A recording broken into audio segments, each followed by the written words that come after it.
이것은 세상에서 가장 뛰어난 PC 미니 PC일 수 있습니다. 이 상자는 정말 무겁고 이 PC 미니 PC에는 엄청난 전용 GPU가 들어있으니 한번 살펴보죠.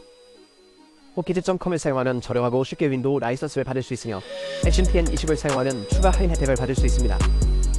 구매를 완료하고 키를 복사하여 활성화 설정에 붙여넣습니다. 그리고 모두 끝났습니다. 또한 마이크로소프트 오피스 15 라이선스를 활용하고 추가 할인을 위해 동일한 코드 TN20을 사용하세요. 아래 영상 설명에서 호키즈.com을 확인해보세요.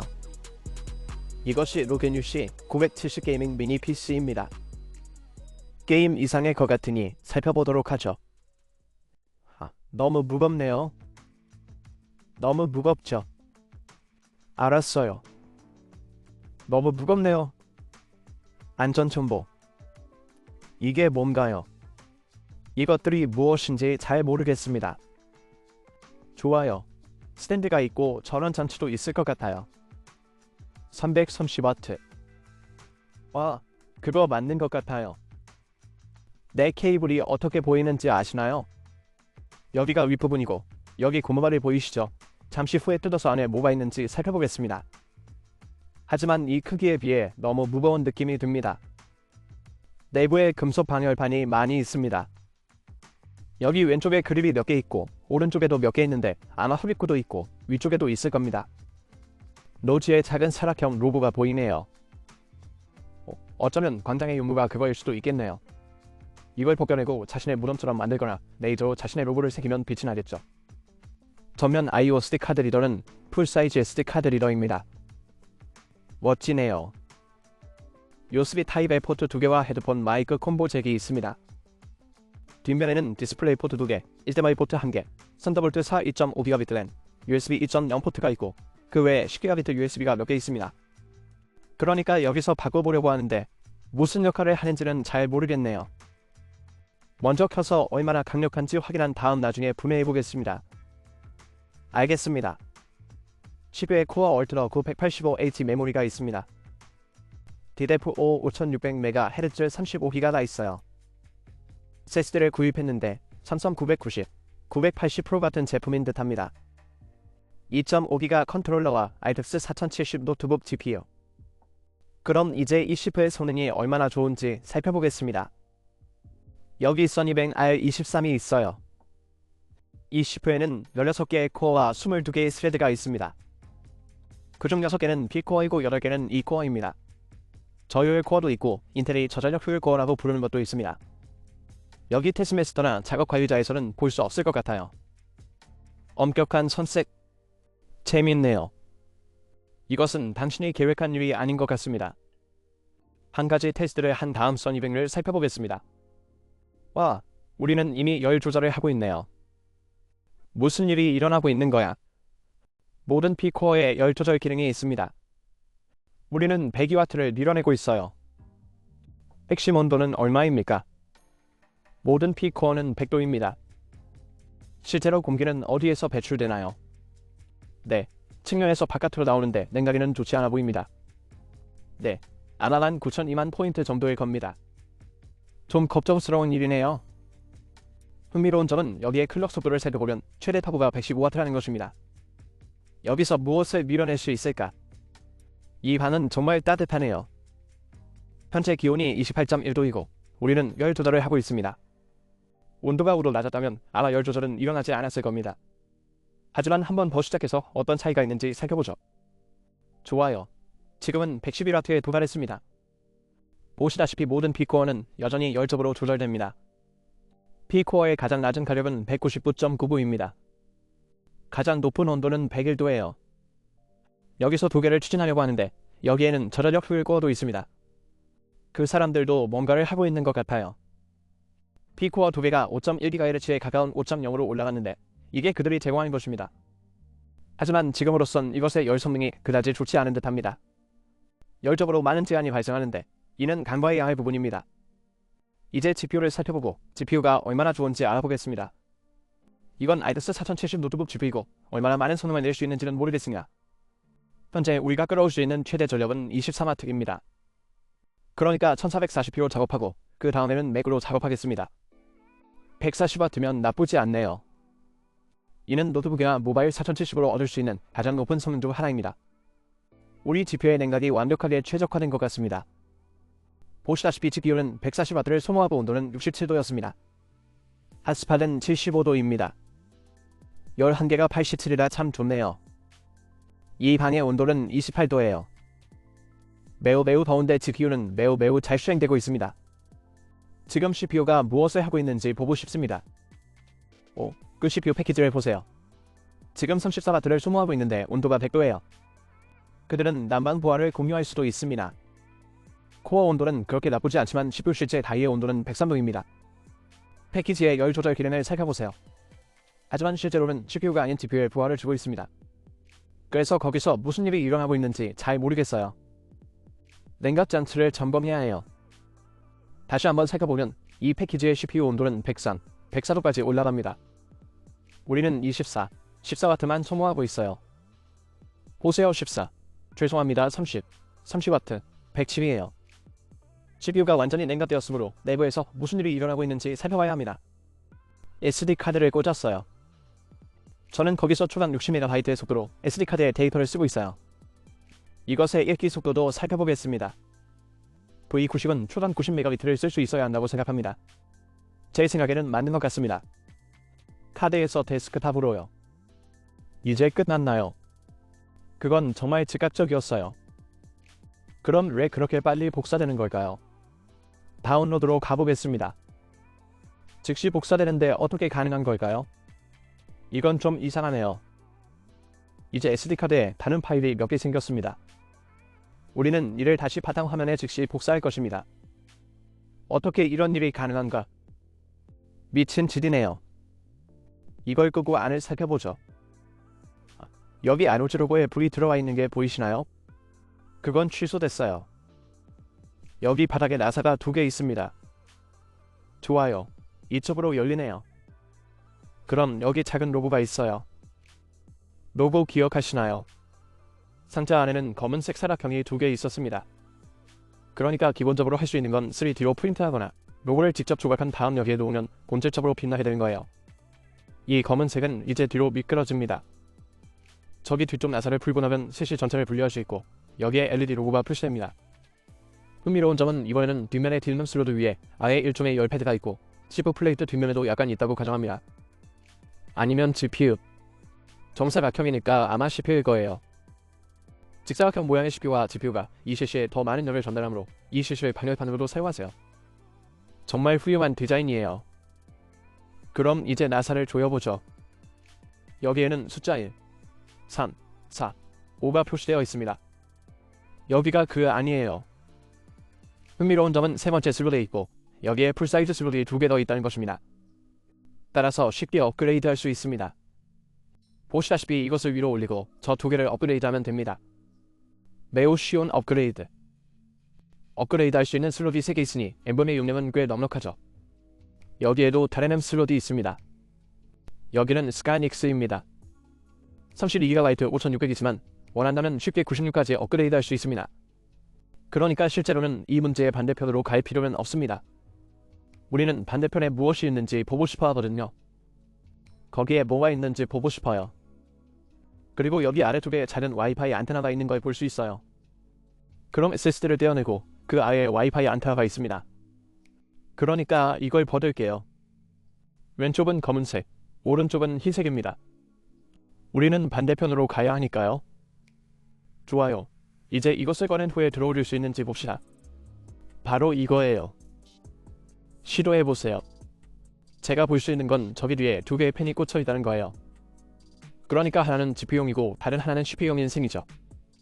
그래서 별도로 운영할 수 있죠. 그러니까 저는 그것을 내려놓고 이것을 벗을 겁니다. 보시다시피 우리는 그것을 앞으로 밀었습니다. 그리고 펜을 실제로 보려면 바닥도 떼어내면 됩니다. 하나, 둘, 그리고 이것들에 접근하세요. 실제로는 이 구멍을 통해 다시 넣어야 할 수도 있습니다. 훌륭한 엔지니어링입니다. 저기서 볼 수 있어요. 그러니 바닥도 옆에 두겠습니다. 이건 꽤 두꺼운 펜들이네요. 20mm 정도라고 생각해요. 두께는 15mm. 그중 2개. 바람이 꽤 잘 불어. 우리가 생각했던 것만큼 열을 잘 내보내지 못하는데도 말이죠. 여기 있는 저 불벌은 아마도 나머지 차대와 비슷한 무게일 겁니다. 대부분의 무게는 여기에서 나옵니다. 이건 정말 미친 짓이에요. 그럼 여기 나사를 풀어볼까요? 그러니 여기에도 라벨이 붙어 있습니다. 하나, 둘, 셋, 넷. 거기에 하나, 둘도 있어요. 그리고 6, 7, 8이 있습니다. 만약 당신이 이것들을 볼 수 있다면 그럼 먼저 거기서부터 하나, 둘까지 하죠. 그리고 여기 반대편도 있습니다. 여기는 이쪽이에요. 이 두 개의 반열판과 반대쪽 스시에 연결되는 두 개의 열 패드가 있습니다. 그리고 이 반열판 위에도 열 패드가 있습니다. 그래서 그들은 가능한 한 많은 열을 CC에 전달하려고 노력했습니다. 아주 좋은 생각이에요. 추가 반열판을 활용하는 것은 항상 생각에 좋습니다. 특히 무릎이나 손가락, 피부에 직접 올려놓고 사용해야 하는 노트북이 아니기 때문입니다. CC가 얼마나 뜨거워야 하는지에 대한 규정은 없습니다. 그러니 그냥 테이블 위에 올려놓으면 꽤 뜨거울 수 있죠. 그리고 여기 GPU에는 증기 챔버가 있는 것 같습니다. CPU에도 증기 챔버가 있었으면 좋겠네요. 보시다시피 CPU는 매우 쉽게 과열되거든요. 그리고 이 두 개의 작은 열 파이프에 100W를 공급하는 거죠. 좋은 생각이 아닙니다. 그러니까 나사 두 개가 저기 떨어져 있는 거예요. 이걸 거기에 올려놓겠습니다. 그럼 이렇게 해보자. 저는 그것을 전부 다 하고 싶지 않아요. 왜냐하면 죽음은 좋아요. 그래서 이건 매우 긴장되고 무겁죠. 여기에 구리가 많이 있어요. 보시다시피 여기 증기실은 쭉 움직이고 있습니다. 그래서 그들은 여기서 훌륭한 일을 해했습니다. 사실 저는 이미 한번 이걸 거절한 적이 있어요. 하지만 제 카메라가 작동하지 않아서 이번이 두 번째 시도입니다. 제가 열전도 페이스트를 바르는 모습을 보시는 이유가 바로 이겁니다. 아직 괜찮고 수면 차이도 보이지 않습니다. 전력 공급을 위한 작은 구리 발열판이 있고 다른 구성 요소도 있습니다. 그리고 그들은 열을 모든 것에 전달하기 위해 정말 열패드를 모든 것에 사용하고 있어요. 열패드, 뭐든 가능하면 써보세요. 정말 좋아요. 여기서 지프 버램을 볼 수 있습니다. 보시다시피 8GB예요. 그러니까 2222GB가 된다는 뜻이에요. 칩에 마이크로를 장착한 모습. 그러니까 저걸 보세요. 파일 배치가 정말 잘 보이네요. 거기에는 다양한 용도로 쓰이는 4개의 칩이 있습니다. 더 이상 단일적인 디자인은 아닙니다. 인터코어 울트라. 여기에는 엔비디아 GPU 다이도 있습니다. 그래서 CPU는 이런 종류의 구리판과 접촉하고 있는데 이 구리판은 여러분이 여기 보시는 것처럼 방열판이나 열 파이프에 납땜되어 있습니다. 하지만 저는 이것만으로는 충분하지 않다고 생각합니다. 100W의 열을 추출하려면 더 강력한 증기 챔버가 필요합니다. CPU를 너무 많이 사용하고 냉각이 적절하지 않은 것 같습니다. 새로운 열전도성 페이스트를 도포해보겠습니다. 우리의 아옵틱 맥스 4. 괜찮은 벙어리네요. 중간에 조금 더 넣어볼게요. 그러니 이것도 널리 퍼뜨려보죠. 그리고 이걸 다시 원래대로 놓아보죠. 나사가 일렬로 정렬되어 있는지 확인하세요. 먼저 입으로 이를 끼운 다음 그 끝에 나사를 끼우면 시도하세요. 좋아요. 그래서 CPU 열 파이프가 왼쪽으로 이동하고 GPU 증기 챔버가 이 전체로 퍼져 있는 것을 볼 수 있습니다. 그래서 GPU는 방열판을 전부 차지하고 지구도 방열판의 일부를 차지하게 됩니다. 증기실이 이미 이 부분과 아래쪽에서 접촉한 곳입니다. 그리고 CPU는 아주 작은 부분만 차지하지만 이미 가열되어 있습니다. 그래서 모든 게 좀 뜨거워졌어요. 즉, GPU에 부하가 걸리면 CPU는 뜨거워지지만 그 반대의 경우는 그렇지 않습니다. CPU가 뜨거워지면 GPU는 뜨거워지지 않습니다. 따라서 그들은 CPU 냉각보다는 GPU 냉각을 우선시했습니다. 그러니까 본질적으로 이쪽에서 실제로 이런 것들을 연결하기 위해 반대쪽으로 갈 필요는 없습니다. 저는 이렇게 할 거예요. 좋아요. 선풍기를 돌려서 이런 식으로 돌려요. 하지만 나사에 라벨을 붙여서 원한다면 사용할 수 있게 한 게 흥미롭죠. 모든 SSD 업그레이드는 보고 없이도 할 수 있다는 점을 명심하세요. 그냥 거기에 넣으세요. 8. 괜찮아요.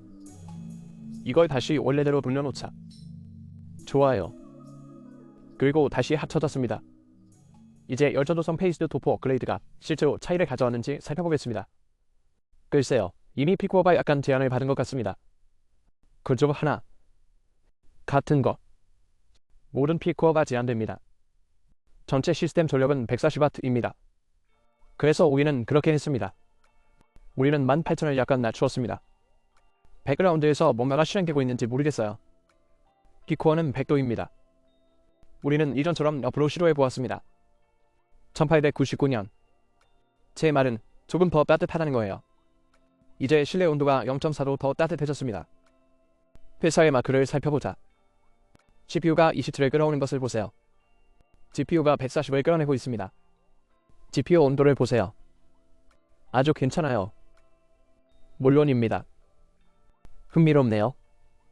집에서 열을 추출하는 것은 10에서 추출하는 것보다 훨씬 더 쉬워 보입니다. 이것도 착용하면 무슨 일이 일어나는지 봅시다. 어떻게 그것을 이룰 수 있을까? 이제 10%부터 80W 정도가 나옵니다. 흥미로운 GPU가 이제 처해되었습니다. 이제 GPU의 전력 소모량은 54W입니다. 그리고 이제 GPU는 다시 140W로 돌아갔습니다. 좋아요. 바이오스를 살펴보겠습니다. 그래서 우리가 가진 것은 다음과 같습니다. 바이오스 버전은 최신 버전인 분부 사유입니다. 바이오스를 업데이트할 필요가 없습니다. 두 가지 모두 고급 스토리지와 멋진 LED 제어 기능을 갖추고 있습니다. 소프트웨어로 제어된 꽤 멋진 비로스네요. 좋아요. 식어요. 어떤 옵션이 있나요? 냉각, 균형, 조용함, 맞춤형, 고적. 그럼 관습은 뭐죠? 그러면 시원하게 설정해 볼게요. 사실 팬들은 꽤 조용해서 별로 신경 쓰이지 않아요. 성능, 하이퍼 스레딩, 파워 부스트, 모든 활성 성능 코어, 효율성 코어, 모든 디버블 인터페이스, 보안, 힘. 우리는 파워를 가지고 있습니다. 에너지 효율적 성능. 성능이란 무엇이고 파워란 무엇인가요? 차이점은 무엇인가요? 바이오스에서는 별로 할 일이 없습니다. 이제 해야 할 일이 하나 남았는데 그레이다 벤치마크를 실제로 수행하는 것입니다. 흥미로운 점은 인텔 코어 얼트라가 에너지 효율성이 뛰어나서 크리에이터에게 매우 좋은 CPU라는 것입니다. 새로운 거예요. 새로운 것의 첫 세대. 빠른 분기와 타임라인 성능을 제공하는 인텔 나우. 서던 코덱스의 타임라인 성능이 매우 원활합니다. 그리고 엔비디아 GPU도 매우 좋습니다. 그래서 저는 창작자들을 위한 몇 가지 벤치마크를 실행하고 싶습니다. 그래서 리셋이 시작됐어요. 크레이다 벤치마크를 실행해 보겠습니다. 데빈시 리잘브를 보실 수 있습니다. 우리는 여기에서 꽤 좋은 점수를 얻고 있습니다. 데빈시 리잘브에서는 괜찮습니다. 포토샵도 사실 정말 좋아요. 프리미어 프로는 매우 견고한 벤치마크이므로 자유롭게 확인하고 자신의 점수와 비교 테스트 해보세요. 게다가 AI도 있죠. 당연히 인텔 코어 얼트라 9에는 10의 MPU가 있어서 일부 AI 작업을 수행할 수 있습니다. 보시다시피 인텔 AI가 향상되었습니다. 하지만 문제는 아직 이를 활용할 수 있는 응용 프로그램이 많지 않다는 것입니다. 전용 GPU에서 작업하는 대신 일부 배경을 제거하여 전력 효율성을 낮출 수 있습니다. 우리는 지금 MPU나 그런 것들을 통해 그것을 할 수 있습니다. 하지만 아직은 아주 사소한 일들이죠. 우리는 아직 MPU의 엄청난 이점을 볼 수 없습니다. 하지만 미니에 통합된 최고의 패키지하면 전용 GPU, AI, CPU가 꽤 괜찮을 것 같습니다. 하지만 몇 가지 궁금한 점이 있습니다. 물론 이것은 새로운 제품은 아니며 에이소스의 어떤 종류의 디스플레이나 일부 랜 게임 파티에서 이미 선보였던 제품입니다. 하지만 CPU 측면에서 뭔가 문제가 있는 것 같아요. 제가 온도를 테스트할 때마다 GPU가 매우 낮았습니다. GPU는 완벽히 정상입니다. 하지만 저는 CPU와 CPU가 접촉하는 방식에 문제가 있다고 생각합니다. 전력을 전혀 추출하지 못하거든요. 그럼 지금 보시는 대로 지금 제 CPU는 유유 상태이고 이미 열로 인해 조절이 되고 있는 걸 볼 수 있습니다. 님 패키지의 열 조절을 보셨나요? 열 조절은 그렇죠. CPU 패키지. 왜 100도까지 올라갔을까? 따라서 여기서 큰 원인 중 하나는 여러분이 보시다시피 그들이 온도를 높이려고 할 때 100도까지 올라가는 것입니다. 그래서 제대로 식지 않는 거죠. CPU에도 도미난 증기 챔버가 있었으면 좋겠어요. 그러면 좋을 텐데요. 보온성이 약간 문제입니다. 그럼 여기는 26.9도예요. 심보 온도는 52도로 괜찮아요. 하지만 여기서 20도 정도일 때에도 제가 클릭할 때 무슨 일이 일어나는지 지켜보세요. 그럼 여기를 열어볼까요?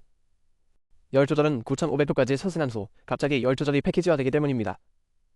저는 이런 일이 일어나서는 안 된다고 생각합니다. 이런 방식이 구현된 다른 작품을 봤는데 이번 작품은 훨씬 나아질 거라고 생각해요. 이것이 제 샘플인지 아니면 제 제품인지 잘 모르겠습니다. 에이수스에 질문했을 때 에이수스는 그런 현상을 본 적이 없다고 했고 이 제품으로 게임을 할 때는 그들이 이런 일을 해왔다고 말했습니다. 기온은 섭씨 20도 정도였어요. 하지만 제가 본 건 그게 아니었어요. 이 프로그램을 켜자마자 GPU에 부하를 줄 때마다 CPU가 열로 인해 계속 조절되기 시작했습니다. 저는 이 특정 장치에 실제 냉각의 결함이 있다고 생각합니다. 이런 일이 일어나서는 안 됩니다. 그러니 저는 그 부분을 방정식에서 빼고 이것은 고정되어 있다고 말할 것입니다. 정말 환상적인 제품이에요.